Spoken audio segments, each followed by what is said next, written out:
الحمد لله كلنا في البحرين أبناء سنة وشيعة كلنا ننتمي إلى دين واحد، والملتقيات فيما بيننا أكثر من 90%. إذا اختلفنا على بعض الأشياء البسيطة في مظهر من مظاهر الصلاة أو مظهر من مظاهر العبادة، فلا ينبغي أن نغفل عن أكثر من 90% من الملتقيات التي نلتقي عليها. سمعوا معي، كلنا نعبد رب واحد، كلنا نتبع نبي واحد، كلنا نقرأ قرآن واحد، كلنا نصلي صلاة واحدة، كلنا نتجه إلى قبلة واحدة، فماذا الذي يفرقنا؟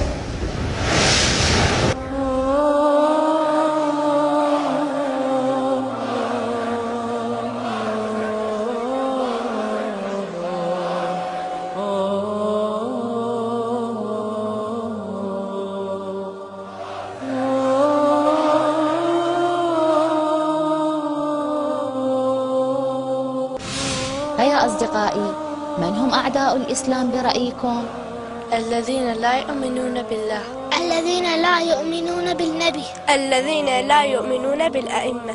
نعم، وجميع الذين رأوا أن مصالحهم صارت في خطر حينما جاء الإسلام فلم يؤمنوا به ولم يحبوه. أحبائي الرياحين، ومن الأعداء الأشداء للأئمة عليهم السلام هو معاوية بن أبي سفيان.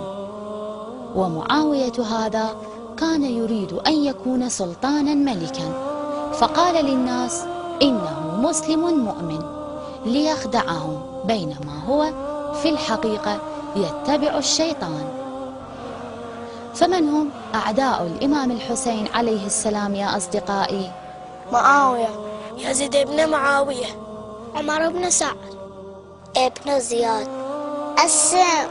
نعم، والأشخاص الغادرون وهم سيئون جدا. يا أعزائي، بينما الإنسان المؤمن إنسان وفي ولا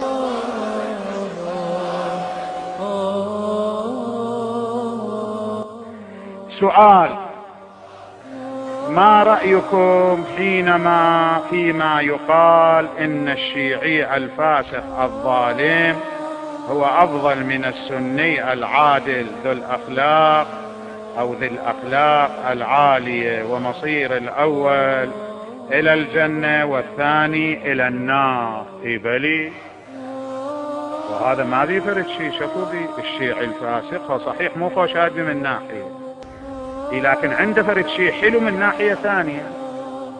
اللي عنده حلو شنو هو؟ حبه لأهل البيت، الولاية أكو عنده، فشيء أكو عنده، ويمكن هذا الشيء شنو ينجيه في يوم يساعده لا أقل.